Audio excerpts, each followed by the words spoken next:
Oh, they are going to join me? Ah.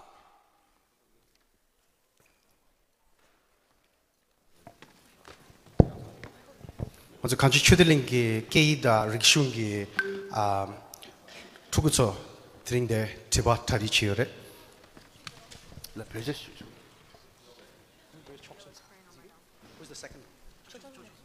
좋습니다.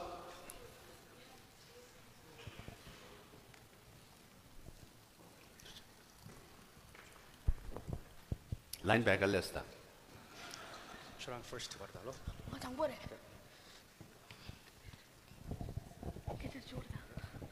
지금 예명 텐지 속수미 ngallo chuni ani nge tiwa de hanzo de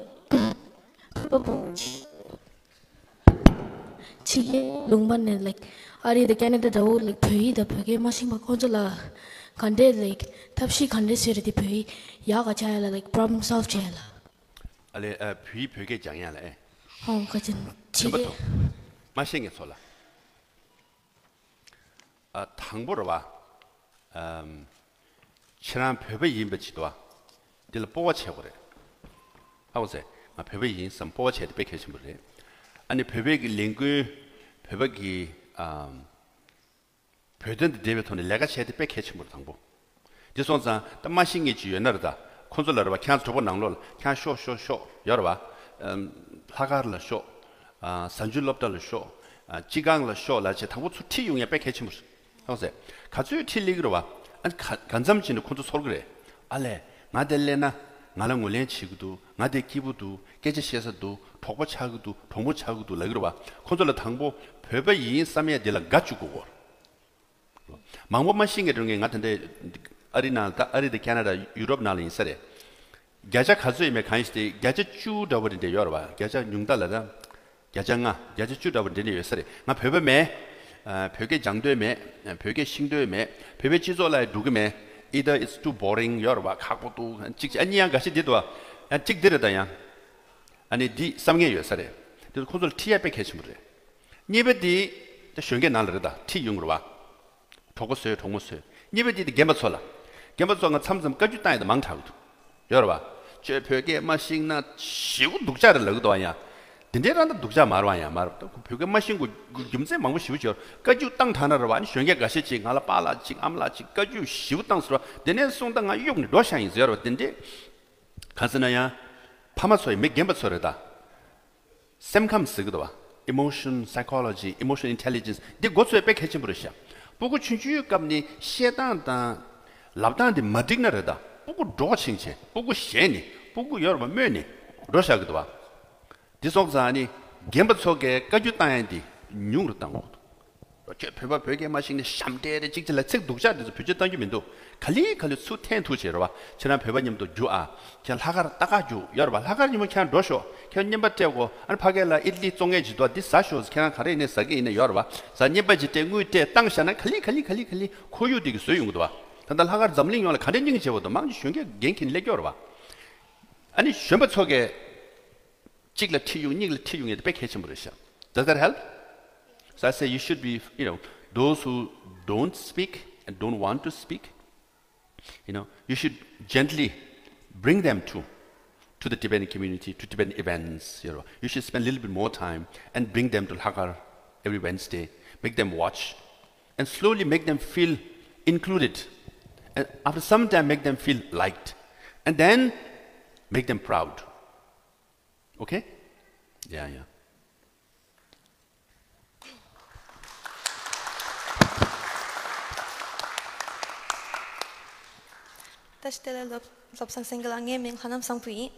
My question is, what psychological or emotional effects have been observed in children who are separated from their families and communities at such a young age?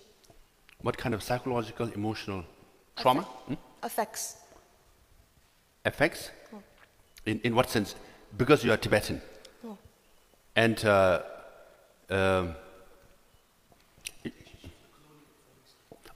in the Global boarding school. Oh yes, it's traumatizing because first of all, most of the Tibetans, especially in Tibet, is joint family. Grandparents, parents, agu, they all live together, right? and they're uprooted from that family and taken to boarding school, all of a sudden in a very foreign, alien kind of environment, and told them, you should be proud of being Chinese, you should learn Chinese language, you should appreciate Chinese values and Chinese food. And their schools sometimes, when they start at 7 a.m., ends at 7 p.m.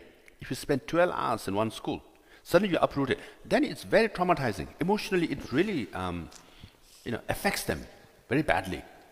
So that's why they say after 2-3 months, when they come home, first thing they do is they keep distance from their grandparents. They say, whatever grandparents do is feudal, is backward, we should not do this. We should march forward, be more modern, be more Chinese. And it's really traumatizing. That's why many of the people, also in America, even in Canada, the colonial boarding school, their children, when they are adopted by, white Canadians or Americans, later they realize that, my goodness, they were completely assimilated, brainwashed into these things. And then they revolt. By the time they revolt, sometimes it's too late because they are completely uprooted from their culture, values, and language, So this is a major challenge in Tibet. That's why we should be very empathetic towards them. And so that's why, all we can do is set example for them. Today you're wearing chuba wonju, showcasing to Tibetans inside Tibet. We feel you, but this is the way we are living. Even though we are in free world, we can choose to be Canadian, but we are proud Tibetan. We are dressed, we speak Tibetan, we dance our way. So that's how you can, communicate and set example.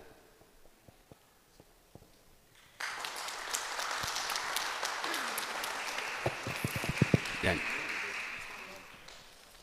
다시들레 예명라 대양이 나 티와디 인게토니 슈기. What strategies can youth use to engage their peers who feel disconnected from their Tibetan cause of identity?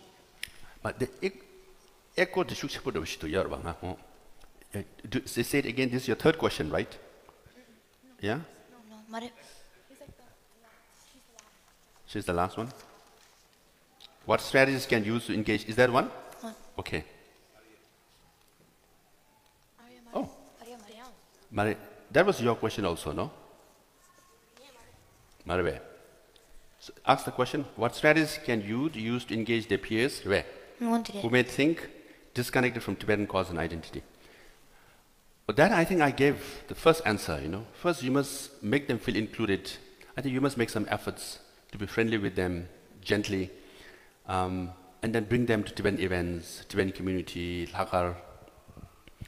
And then elder generation also should not scold them. Sometimes we are very harsh. You say, oh, if you don't speak Tibetan, you are shameless. I think we should not do that. We should be more encouraging and understanding as to why some people are disconnected. Because, for some it's very overwhelming. Who am I? I would rather choose to be a Canadian or American or Westerner than a Tibetan. And they just get disconnected, Some are so focused in their studies, and they would rather spend all their time in studies and spend time with the Tibetan community. And then some families are so disconnected, they're out of the community, and they don't have Sunday schools. So the elder generation should be, understanding, and the younger generation should, talk to them, chat with them, and bring them.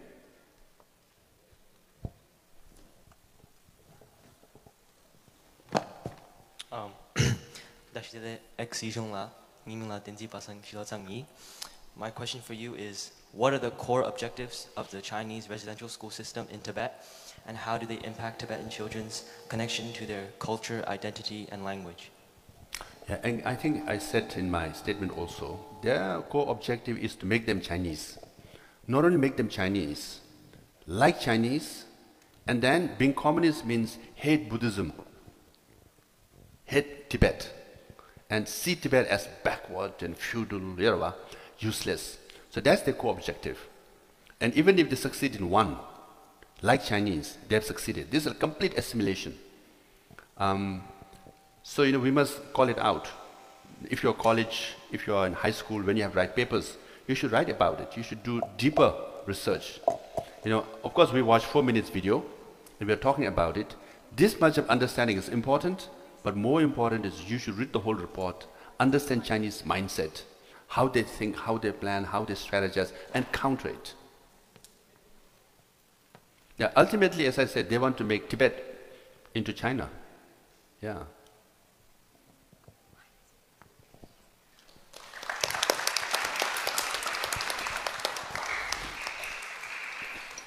다실레 시술라 예밍라 릭초이 예치와디 공사초 딱바 상초골라 깔람낭이도아 아니 땡두기 셰 한데스 락렌 따르고레스 You know, 상주에 라이지도와 아니 상주 잠닝지 써야지.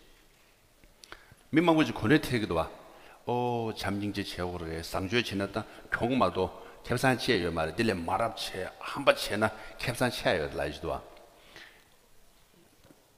디 심주 약보 제용되어 가라 상주에 지나 캡산치에도 가서가 심주 군디 망부 제용 열어봐 랍제 야용되어 가라 에나 compassion based leadership 쓰기도와 상주에 라템베 고티 겐싱 나라를 빼팽이도 돼 간선은 당부 수수 고티 치기 있나다 내가 치기 있나 꿀롱데 상주의 돈이 제가 있나다 나 내가 디 배에 든다 치기에 뱀이 쌓여 툭 든다 치기에 라나 닝제기 시샤베 닝톱치도와 디 빼슉 채도 딜레 나라한 든다 치기에 나맹 든다 치기 여러봐 나라 땀 든다 치기 나라라 아니 주직을 하는 사람이 치기 일라나 아니 그냥 강에 태되어 가라 람상화라 타가 용사 말에 나 명지에 차사래 여러봐 나 람로 도사 말을 심수 차두고도 봐 딜레 상주에다 참닝지 시샤베 돈은 닝도부지 여러봐 디돈 내가 제배 있나 캐나라 말에 가져라네 야 디기민도 가져라네 강에 같아봐 있네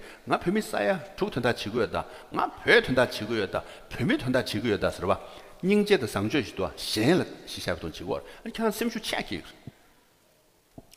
디윈도 하는 게 빼치자고 나는 워싱턴 DC 도대고 와 US Congress 로비치가 나 로레를 탱니 숨 삼점 시두고 그래 but 나 스테이트 디파트먼트 화이트 하우스 산에 주주고 말 혼자 so imagine 그냥 탱 숨주 도르다 워싱턴 DC라 스테이트 디파트먼트 용주고 말에 화이트 하우스 용주고 말에 천안 출로 투 그래서 커피 하우스 투기 룸 출로 투기라나 그냥 시교이 나 시위 있으면 거라 파게 두고 말 그냥 출로 투 되고 나 오라바 도대고 삼상가 출로 투뉴 삼삼 나로 투고 와 That's rejection 지도 투고 배통 당가 삼체 군주스면 가 시교이 나 미천부이 나 배배 구잡실래데 배가 동역권 시작할래데 나 될라 여러봐 나난 친구이나 nhập 와야 탱숨주 캐나 주주고 말은 나로 용주면 nhập 봐 네야 나 만여배디 갈라고 나 배바 튼다 치고야다 배든 다른 제마주네 나 쌍이 치기 간서는 나 배발려다 요 말어 봐 배려다 요 말어 봐 도도 타마델라 November 2020 la State Department Zurich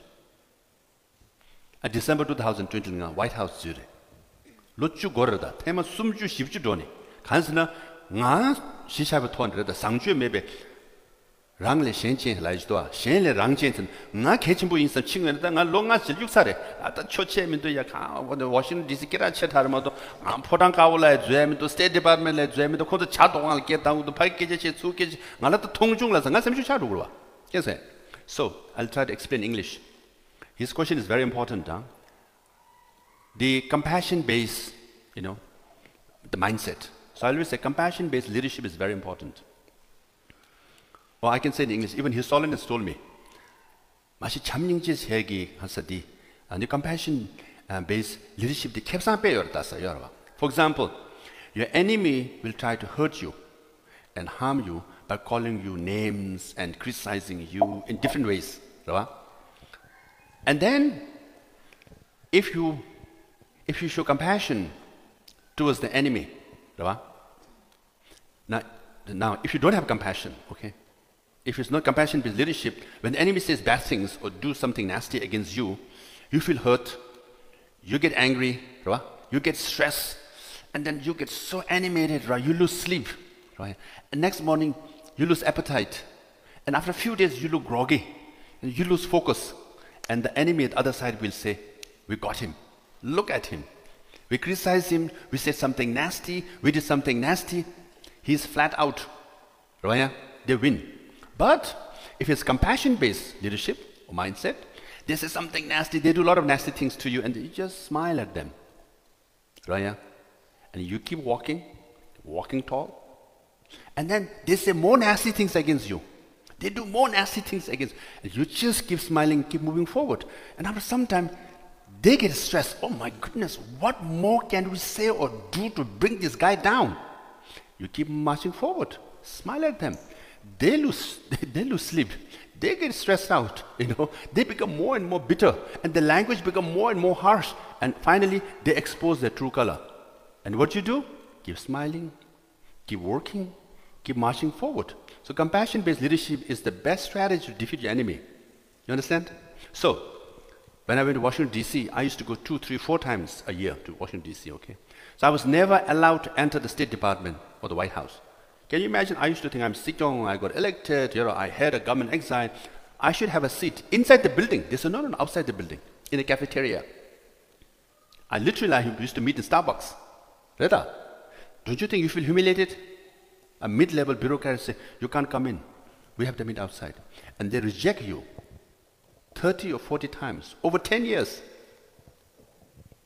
So, had I gotten animated, had I gone angry, I would have given up after 4 or 5 years. Enough, man, I'm not going to go to Washington, D.C. This is such an humiliation. Because my thinking was compassion-based leadership, meaning I was thinking for Tibet and 6 million Tibetans. What would they think if I give up? What about 136 Tibetans who committed self-immolation, who burned themselves, and many of them died? What would they think? I just can't give up for them. It's a compassion for bigger cause. And if you go with their mindset, and after 10 years, in November, I entered the State Department. In December, I entered the White House for the first time. And you succeed. So, even in your day-to-day life, okay? Someone say nasty things to you, right? Just give a big smile. Just, what the hell? What's wrong with this guy, And they will say more nasty things. Give a bigger smile. Huh? They're like, my goodness. They lose mind. And you win. Next. Yeah.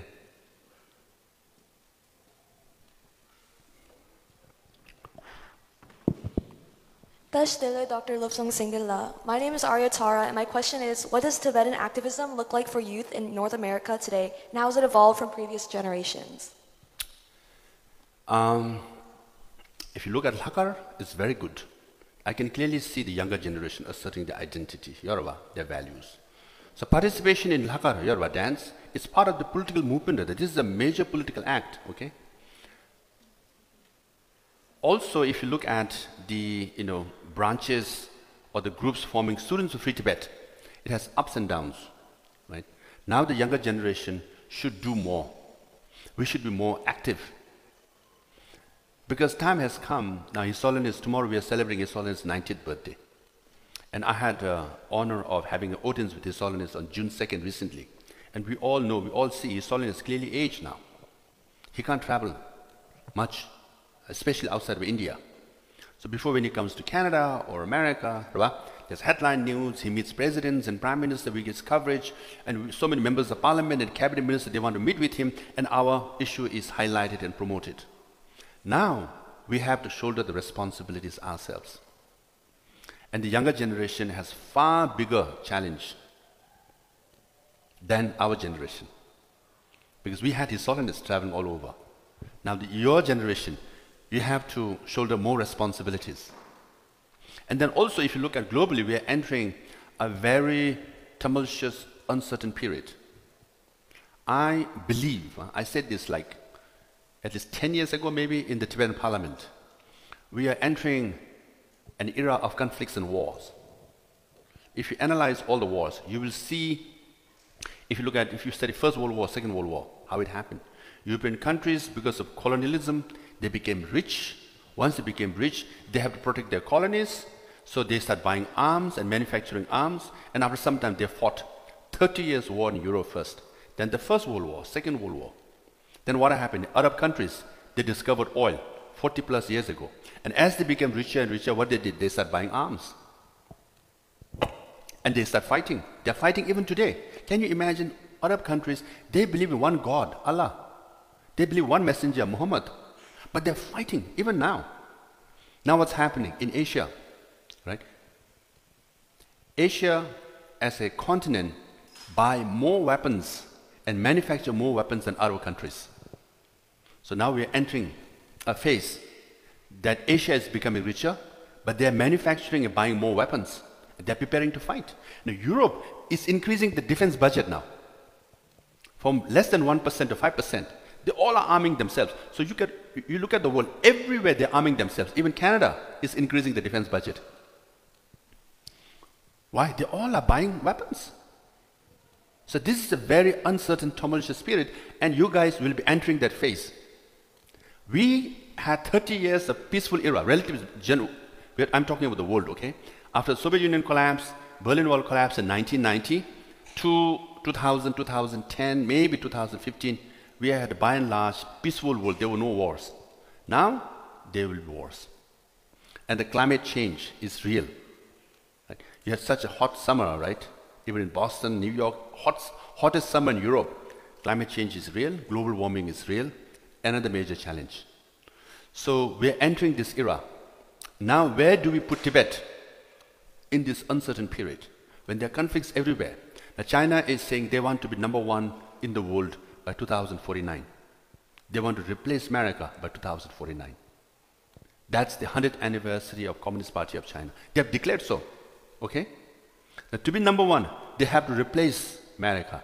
To replace America, if you study, there's a book called Thucydides' Trap. Okay? They have analyzed all the great wars of the world. And they have concluded that whenever there was great power rivalry, the 16 times there was a superpower in the world and other power came and replaced them. 16 times in the world. In the 16 times, 12 out of 16 times, they decided through war. Meaning, there is 75% chances that by 2049, between America and China, who becomes number one will be decided through war. With all these arms being built up, and China declaring to be number one, we are entering this phase. Can you imagine? So, in your lifetime, there is 75% chances that there will be Third World War. Now, to be number one of the world, first you must be number one of Asia. So China has to replace or remove any potential challengers or number two in Asia. And which country is potential number two? India or Japan. So now there's a huge build-up in Asia for big conflict. Maybe over Taiwan, over Senkaku Island, or in, East China Sea or South China Sea, or in the Himalayan belt, Galwan, Doklam, Himalayan belt in this border between Tibet and India, right? Historically, or Tawang. So there's a potential, flashpoints. You never know where there will be conflicts. And where do you put Tibet in this context of the geopolitics? And that's the younger generation responsibilities. So not only you should be an activist, okay? You should organize events in your schools and colleges and form groups. But you must understand the bigger picture. If you don't understand the bigger picture, you keep running things. If you keep doing the same thing, what we do, this is from this age of AI now, right? You have supercomputers in your hand. You can develop and do a lot of things we could never do. 30 years ago, we used to send email to each other. We thought, wow, this is a breakthrough. Now I can communicate around the world without, spending lots of money on Telegram or, all that. Now you can do. So you have, on the one hand, major conflicts in the world coming, involving China, which involves Tibet. But you have also a lot of tools in your hand. So I would say use AI. Learn AI. Anything, whenever you study, whatever you study, you must make AI part of your study. AI will give us the tools to become stronger as a profession, but also as a Tibetan activist. Okay? Are you all going to learn AI? Yeah.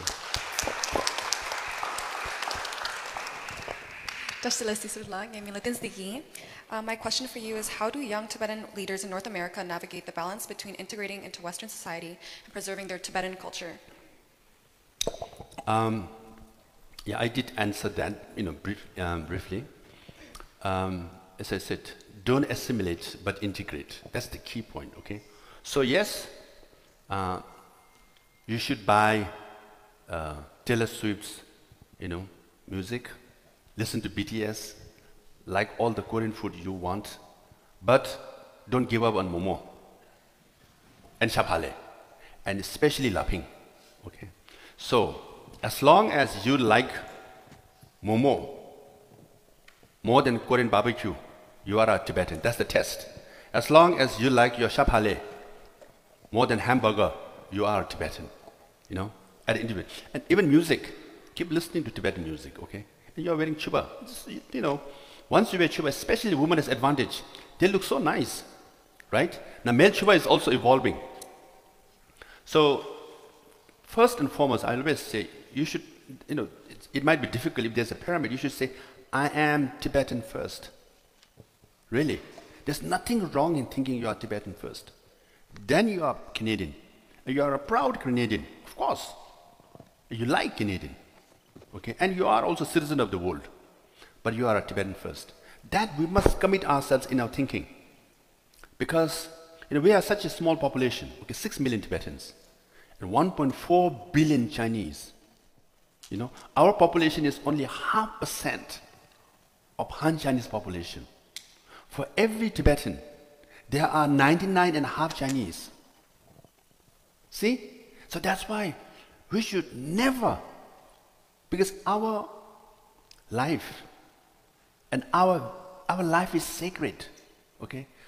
Our identity is immensely valuable because it's so precious, because it's 0.5%. If one Tibetan loses identity, 99.5 Han Chinese win. So as long as you remain Tibetan, you're challenging 99.5 Chinese. Not in a bad way, but as a Tibetan. So this challenge is also so good, right? Because I often say this, this is something that they say, oh, why you got elected as Sikh, why you are still part of, I have so many classmates, we had this 50 years reunion and 40 years reunion, all that. There's a lot of saying, we had, some of my classmates are from Harvard Law School. They're like, partners in law firms. They make about $500,000 a year to $1 million a year. Yeah, my partners, my classmates. And they say, Lobsang, you were smarter than us. I went to Japan. They said, my goodness, in the negotiation class, when all the class, and then we had professors sat across the table, and one of the students had to sit this side, and we had to negotiate with the professor. And all my classmates put me on that chair. And when I negotiated with the professor, I won. Or at least there was a deadlock. And they said, my goodness, in our class, you were the best, strongest negotiator. Had you joined law firm, you would have made millions. They always, even now, they say, why you're Tibetan? Having said that, we had this many reunions. So they all are they all are making millions. They've made millions. Okay, they are making millions now. But in the class, I am the most popular one. Even today, they all admire me. But Lobsang, I have a beautiful house, this and that, but I'm one of the 8 billion. I just disappear. But in our batch, you are the most high profile. What you do is admirable. We are now, we have almost 60 years, right? When you look back in life, they say, my goodness. When we all talk about among ourselves, we all say, what is Lobsang doing? My goodness, he's in the news here, he's in the news there, he's traveling, he's doing this and that. Yes, they have more money than me. But if you Google Harvard Law School alumni, right? What they call prominent alumni, my name is there, not theirs. See? So, one should be very proud, right? And one should always think, I'm a Tibetan. Even though you say, oh, I have to work so hard, I have to speak for Tibetan cause, and I have to share these sad stories of Tibet, there's self-immolation, this destruction. Why we have bad news all the time, right? Isn't it? Something is so sad, right? They tell you all the sad things. These boarding schools also bad, sad story. But that is challenging your character. That is challenging your courage. And in one's life, there are very few moments when you're challenged. 8 billion people, most of them don't have this opportunity. And when you're challenged, when you shine, you become a leader. You know the definition of leader? No? When an ordinary person does something extraordinary, that's leadership. See? And we, as Tibetans, are given this extraordinary opportunity to represent Tibet. 6 million Tibetans. And when we succeed, we will succeed, okay? It's a fact. It's a law of karma. Why? There is a life, there is a death. Okay? Xi Jinping, he will die. China, one day they will collapse. In 20th century, 8 major empires collapse and disappear. British Empire used to say, sun never sets. They had colonies from Africa to Europe to Asia. Okay, France, you just name it, Russia, so many. 8 empires in the last century disappeared, collapsed. And there are empires now. China wants to be empire. Empires come and go. Dictators come and go. Our day will come.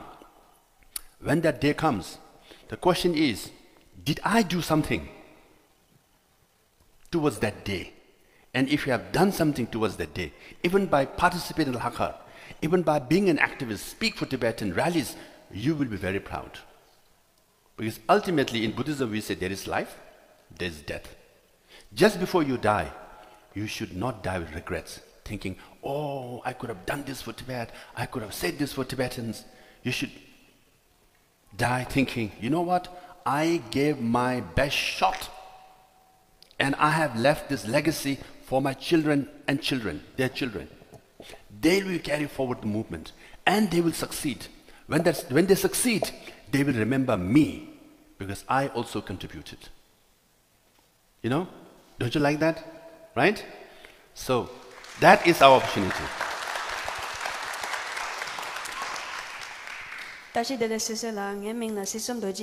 My question for you, Sisum. My question for you is, what are the biggest challenges Tibetan youth face when trying to advocate for Tibet in Western political and academic spaces? Vision, strategy, planning. For example, now the Western America especially, right?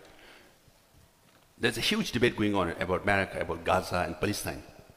70% of colleges in America and students and faculty members support Palestine issue. Why? They planned it very well. It's not an accident. What they did, the Palestine activists, they invited American students, Canadian students, to come to Palestine every year and make them live with them in refugee communities, in their homes, make them see. They've been doing this for 30 years.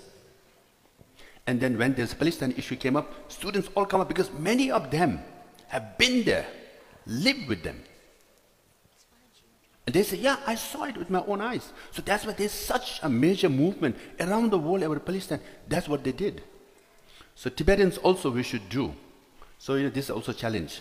All of you like to go to Shija and all, right? So you all must go to Shija and take your friends to Shija. And in your schools and colleges, you must have a program. And Tibetan Government Exile also must have a program to bring, foreign students to come to Dharamsala, go to Shija, make them live with them. Once you live with them, you get this emotional connection. And when something happens in Tibet, they all rise up and say, yes, we know this. We've lived with Tibetans, we have witnessed this. So obviously we'll speak for them. That's how you build grassroots movement. And it needs planning, strategy, and execution. And in some ways, in 1990s, up to 2000, some Tibetan movement was almost number 1 or number 2 in the world. Why? We had this kind of program. American students coming to Nepal, coming to Dharamsala, going to Shija, living like that. And we should renew that, or rather we should reinforce that, and we should do more. Once you have that experience, eyewitnesses accounts, they will rise up for you. So, Tibetan activists, obviously first you have, on a daily basis, you have homework, you have to study, and you have to, spend some time for Tibet-related, either on Wednesday, organizing meetings. All these are logistics. But you should be a good planner. You should be inclusive. Bring as many people as possible. And I always say, that when you organize a students group or anything, you should be as broad as possible and form alliances. For example, Indian students, South Asian students are our natural constituency of friends. Many of Indians, they know about Tibet, right? Because, largest Tibetan communities are. So you should form alliances. You should coordinate work with them. You should co-sponsor each other's events. So that's how you can broaden your coalition and you become stronger, okay?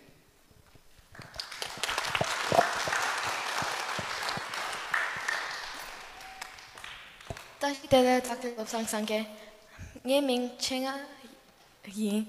My question for you is, how can Tibetan youth leaders build stronger bridges with elders in the community to ensure continuity of the Tibetan struggle and cultural knowledge? Continue. How can Tibetan leaders build stronger bridges with elders in the community to ensure continuity of Tibetan struggle and cultural knowledge? Is that your question? With the elders, right? Yeah. Patience and tolerance, because elders tend to be bit kajusavo, right? Don't you agree? Huh? They are like, no? They scold you a lot, right? That's a Tibetan style. We had a very patriarchal mindset. And immediately we'll end up scolding. Because, as a parent, I also know, So it's important, whenever a parent says something, you should say, yeah, they're parents, they're like that, they will say these things. You need a bit of understanding, right? And sometimes you must push back a bit and say, hey, I'm doing everything that you're asking, So there has to be a balance between pushback and understanding and patience. You're looking at your mom. I can see that who your mom is, yeah. With light pink, won't you? So, both sides, okay?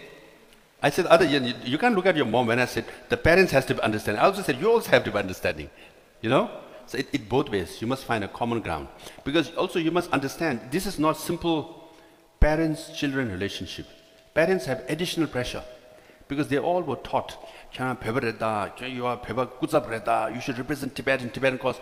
In addition to being a normal parents, they have an additional burden or responsibilities of being a Tibetan, of having lost your country in a foreign world, right? So you must understand where parents are coming from. You have to live up to what is the community expectation, right? And you understand bit towards parents, and parents should understand bit towards you. That's the bridge. The fact that you are standing here today, so you are doing a very good job. Yeah. So,